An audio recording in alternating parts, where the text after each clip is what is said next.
जगम्मा ऋततुल्यवेगं जितेन्द्रियं बुद्धिमतां वरिष्ठं वातात्मजं वा नरयोतमोख्यं श्रीरामदूतं शरणं प्रपद्ये श्रीरामदूतं शरणं प्रपद्ये। बोले वृंदावन बिहारी लाल की, राधा रानी सरकार की, गुरुदेव भगवान की।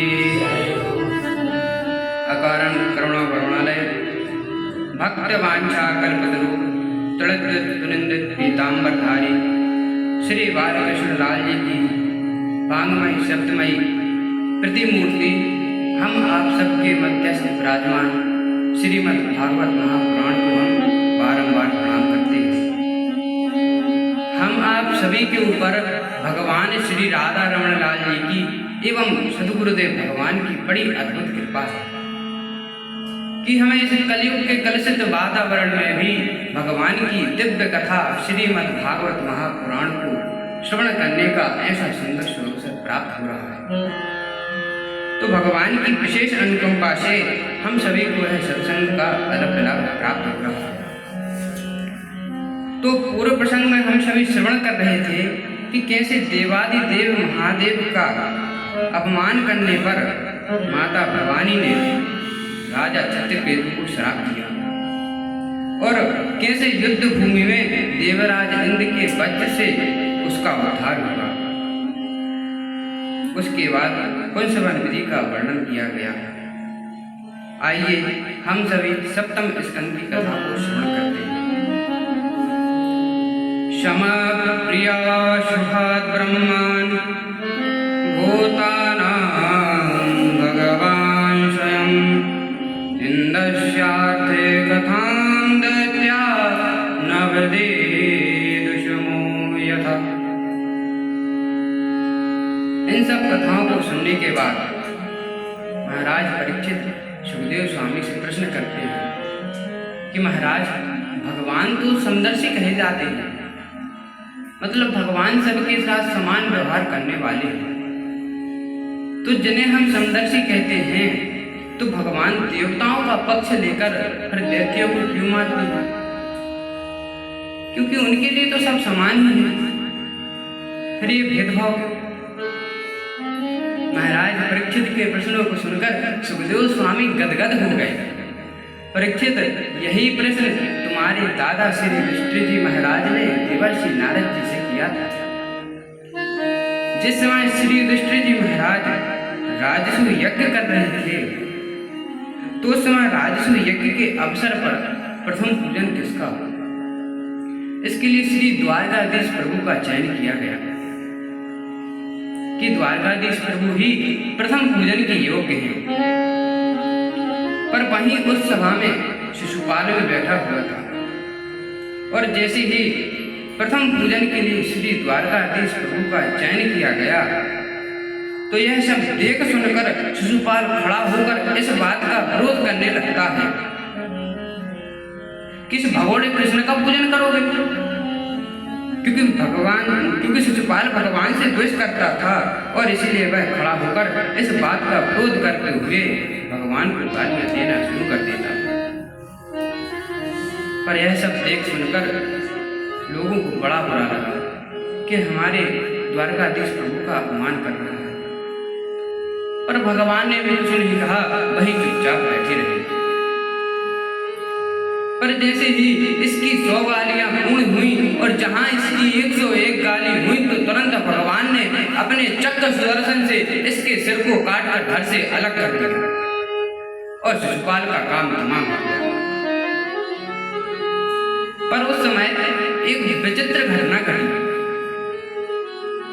जो शिशुपाल भगवान से द्वेष करता था, उन्हें गालियां दिया करता था, पर मरते मरते उस शिशुपाल के शरीर से एक दिव्य तेज पुंज निकला जो सबके देखते देखते भगवान के चरणों में विलीन हो गया।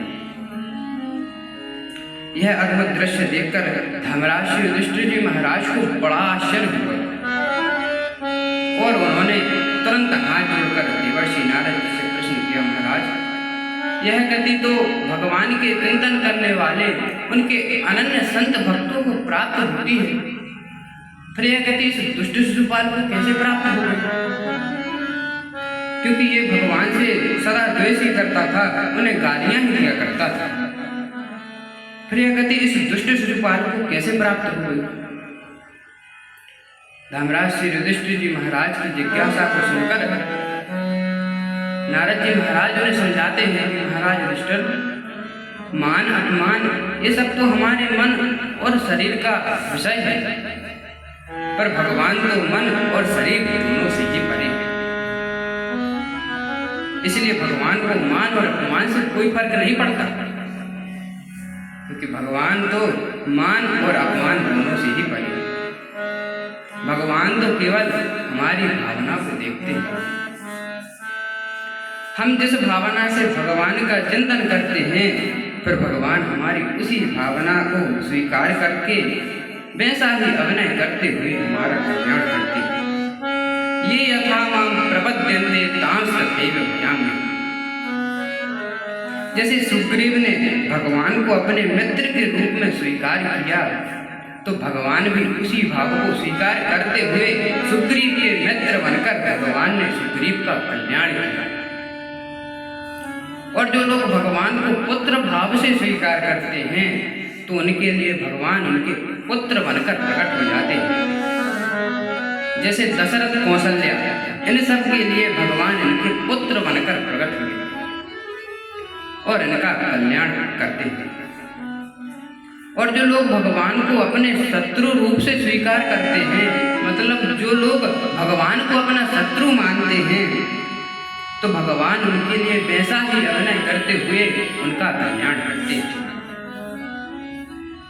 कहने का अभिप्राय, भगवान तो हमारे लिए कुछ भी बनने के लिए तैयार हैं, पर प्रधानता तो हमारे भाव और चिंतन की है, क्योंकि भाव ही सर्वस्व है, भाव ही आधार है, भाव से भजलो से तो भव से बेड़ा पार है, और भाव वाले भक्त का तो भगवान पर भी भार है, इसलिए पर ब्रह्म का होता यह अवतार है।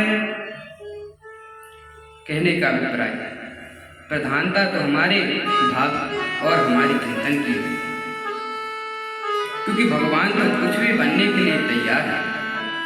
जैसे जल का अपना कोई रूप, अपना आकार नहीं होता, उसी प्रकार भगवान का भी कोई अपना रूप और आकार नहीं है, इसलिए भगवान को निराकार कहा गया। पर जैसे उस जल को किसी पात्र में भरकर किसी फ्रिज में रख दिया जाए, तो वह जल उस पात्र का आकार लेकर बर्फ के रूप में परिवर्तित हो जाता है। अब गिलास में भरकर रख दो तो गिलास का आकार, और यदि किसी बोतल अथवा किसी दूसरे बर्तन में उस जल को रख दिया जाए, तो वह जल उस बोतल अथवा दूसरे पात्र के आकार को ग्रहण कर लेता है। जबकि जल का अपना कोई आकार नहीं है, उसी प्रकार भगवान का भी अपना कोई रूप या आकार नहीं है। पर जिस रूप को स्वीकार करके हम भगवान का चिंतन करते हैं, उनका भजन करते हैं, भगवान हमारे उसी रूप और भाव को स्वीकार करके फिर वैसा ही रूप धारण करके हमारे बीच प्रकट हो जाते हैं। तो रूप भक्त बनाते हैं और वन मेरे प्रभु जाते हैं। इसलिए प्रधानता तो हमारे भाव की है। जिस भाव को स्वीकार करके हम भगवान का चिंतन करते हैं, फिर भगवान हमारे उसी भाव को स्वीकार करके हमारा कल्याण करते हैं। जैसे गोप्या कामात् भयात् कंसो द्वेषा चेदादयो नृपा संबंधापेक्षया स्नेहा दोयं भक्त्या वयं विभो। जैसे ब्रज में रहने वाली उन समस्त गोपियों ने अपना सर्वस्व छोड़कर भगवान के चरणों में अपने मन को लगाया, तो भगवान उन गोपियों के विशुद्ध प्रेम को देखकर उनके सामने वैसे ही बनकर उनके सामने नाचते थिरकते हुए भगवान ने उन समस्त गोपियों का कल्याण किया।